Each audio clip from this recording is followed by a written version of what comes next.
Let's take a spin through the international press now with Alison Sargent, who joins us here in the studio. Hi, Alison. Hi, Nadia. You're going to be taking a look for us then at how newspapers all over the world are covering International Women's Day today. That's right, Nadia, and it actually is making it onto many of the front pages today. I've picked out just a couple to share with you. We can start with the Lebanese paper L'Orient Le Jour. You can see their front page features an all-female pride of lions, and their headline there reads, "One day they will win." The paper also has a front page editorial taking issue actually with the title International Women's Day. According to them, there's a big word missing, and that word is rights, because of course the day is not just about celebrating women generally, but about pursuing rights and equality. And we find a call for equality on the front page of the Spanish paper El Periódico today. It's written there in Catalan, Igualtat. Meanwhile, in Germany, the German paper Der Tagesspiegel has a familiar character in the fight for workplace equality on their front page there. That's Rosie the Riveter. German papers are noting that for the first time this year, actually, the city of Berlin will be celebrating International Women's Day as a public holiday, and it is the only city in Germany to do so. What about here in France, Alison? For at least the communist paper's going quite big on this. That's right. L'Humanité, France's communist paper, is really going all out today. They have some 10 pages devoted to gender equality. Their front page headline here is Women in Combat. Now, the reason France's communist paper is taking such an interest is that International Women's Day really has its roots in socialism and the fight for workers' rights. This next article from the Australian broadcasting company describes how it was an International Women's Day protest that actually led to the Russian Revolution in 1917. One of the founders of Women's Day in Russia was actually Lenin's wife, Nadia Krupskaya.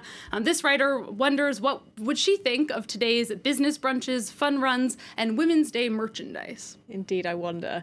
Alison, then, some newspapers here are reminding us that there is still a long way to go when it comes to women's rights all over the world. That's right, particularly in certain countries like Saudi Arabia, which is really coming under fire today. Just yesterday, the UN Human Rights Council rebuked the kingdom for jailing human rights activists, and particularly women's rights activists. Now, the brother of one of the women who is in prison currently has penned an editorial in The Guardian today. His sister's name, who you see there, is Loujain Al-Hatloul. She campaigned against domestic abuse, male guardianship laws, and the driving ban in Saudi Arabia. Now, the Crown Prince Mohammed bin Salman made a really big show of lifting the driving ban last year. In this piece, though, Walid Al-Hatloul asks, is Saudi Arabia's true intention to make real reforms and empower women? And he concludes, when I see many women's rights activists languishing in jail, such intentions are hard to believe. Indeed, and many of the newspapers you've been looking at are actually quite pessimistic about how much International Women's Day can have an impact. Right, and there's a cartoon in the Courrier International that I think really sums it up pretty well if you take a look. This is by the cartoonist Glaise from Burkina Faso. We see a man here presenting a woman with a trophy in the shape of a woman's symbol. He's saying, "Woman, for the 8th of March, here is a trophy that weighs 8 kilograms. And as you can see, she's already got her hands pretty full there. She's asking him, after the party, are you going to help me carry it? It's worth pointing out that somewhat ironically, some women will end up doing more than their usual share of work today. That will be true for the female pilots, ground control, and cabin crew at Ethiopian Airlines. They are celebrating International Women's Day with an all-female flight to Europe, so they will be working overtime, but it is actually sort of a sweet idea and really meant to show, of course, that women are capable not only of running an airline, but also of running the world. Lots of women are working in space today, Alison, where there will be an all-female spacewalk. Tell us more. That's right. That will be taking place at the International Space Station at the end of March, on March 29th. You can see in the Washington Post here the two female NASA astronauts who will be doing that walk. This is Anne McLean and Christina Koch.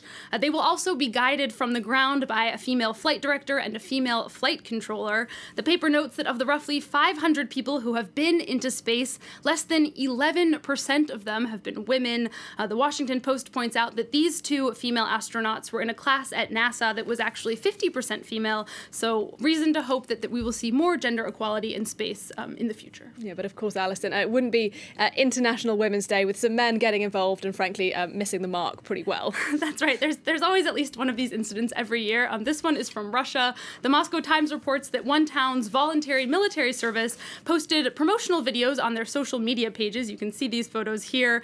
They featured a photo shoot between female ballerinas and male soldiers. The tagline for this photo campaign was, "The strength of a man is the tenderness and love of a a woman. And I have to wonder, what would Nadia Krupskaya have to say about that? I'm not sure she'd be particularly impressed, Alison.